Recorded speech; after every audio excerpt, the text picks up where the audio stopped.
Well, this was just a couple of weeks ago. A regular Tuesday, late afternoon. I had just finished my chores and realized that my fridge was pitifully empty. So, I thought, it's time for a raid on the local supermarket. You know, one of those big, bright ones, with ever-playing background music and the smell of fresh baked goods that just beckons you to buy more than you need. I grabbed my favorite cotton bag, the one my grandma gave me, and set off. I live nearby, so I decided to walk. The evening was surprisingly warm for late autumn, a light breeze gently fanned my face. As I walked, I mentally scrolled through my shopping list: milk, eggs, bread, something for dinner, just the usual. Nothing foretold what happened next. I entered the supermarket. As always, there were many people, but not so many that you'd be bumping into each other. Standard hustle and bustle, carts squeaking, kids yelling, someone on the phone, someone else thoughtfully examining labels. I, as usual, headed to the dairy section. Got milk, kefir, then went for eggs. Everything was proceeding as normal. I had just started putting vegetables into my basket when a strange feeling washed over me. You know, that feeling like someone is staring at you intently, but you can't figure out who or from where. I looked around, but didn't notice anything unusual. Just the same ordinary shoppers. I chalked it up to mild fatigue. But the feeling didn't leave. It wasn't oppressive, rather curious. Like someone was studying me with a slight smile. I continued my shopping, trying not to pay attention. I reached the bread section. Grabbed a baguette, paused for a second, choosing between rye and whole grain. And then it happened. I heard a voice. It was very soft, almost a whisper, but distinctly audible, right next to my ear. "It's not for everyone," the voice said. I flinched and quickly turned around. No one. An elderly woman was standing nearby, choosing pastries, but she clearly wasn't talking to me. She was mumbling something to herself about too many calories. I looked at the bread shelf. Everything was as usual. Nothing special. "Did you say something?" I asked, trying to pinpoint where the voice came from. But there was no answer. Only the hum of the store. I decided I was imagining things.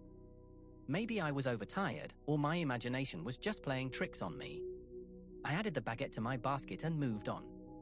Next stop, the meat department. It's usually cold there, and people huddle in their jackets, choosing between beef and chicken. I stood in front of the display, looking at chicken fillets. And then that voice again. This time it was slightly louder, more distinct, but still whispered, as if spoken directly into my ear. "Be careful what you choose. Not everything is as it seems." I looked around once more. No one. Just a guy in a uniform apron arranging meat, and a couple of other shoppers busy with their own affairs. A slight unease began to creep over me. This wasn't just my imagination anymore. The voice was real, or at least, it seemed real. It was calm, even a little melancholic. Not threatening, but warning. I hastily grabbed a package of chicken fillets and headed for the checkouts. I decided to finish this shopping trip as quickly as possible.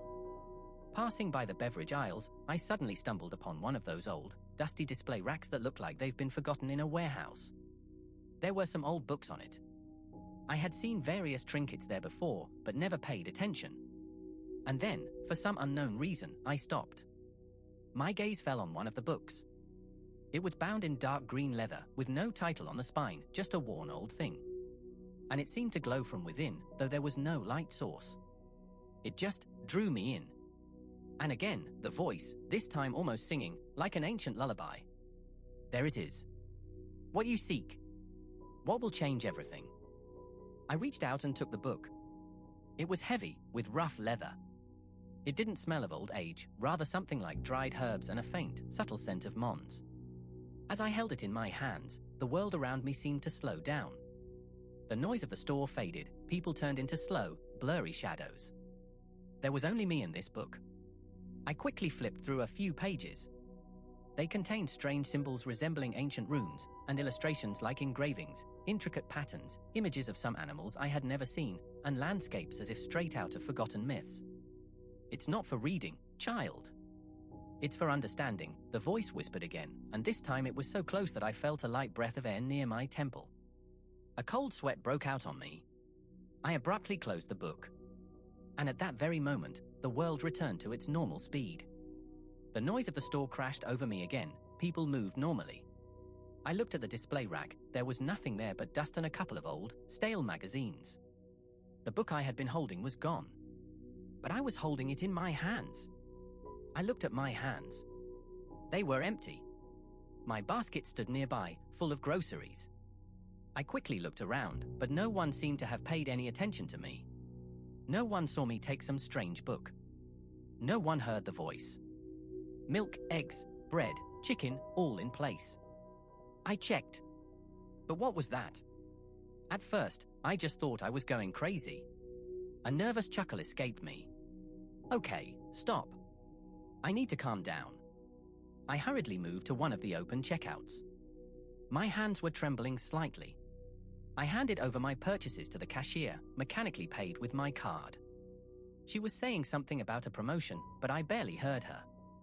Only that book, that voice, that strange feeling kept swirling in my head. I left the supermarket, carrying my grandma's bag, now full of ordinary groceries. It was still warm outside, but I felt cold. I looked at the store building. Just an ordinary supermarket, nothing remarkable. I walked home, trying to process what had happened. It wasn't a dream. I was completely sober and awake. But I couldn't explain it rationally either. The voice? The book that disappeared? The feeling that time had stopped. At home, I immediately put the bags in the kitchen. And then I saw it. Right on top of the bag, between the baguette and the milk carton, lay it. That same dark green book. The one with the rough leather and the strange smell. The one I had held in my hands on the display rack, and which then disappeared. I picked it up. It was just as heavy. I opened it again. The same strange symbols, the same engravings. On the very first page, in black, ornate letters, there was only one word, found. And I still don't know what this book is, what it means, or why it ended up with me. I haven't heard the voice again, but every time I look at this book, which now rests on my shelf, I get a strange feeling. A feeling like I'm stumbling into something much larger than myself. And it all started with a simple trip to the supermarket for milk.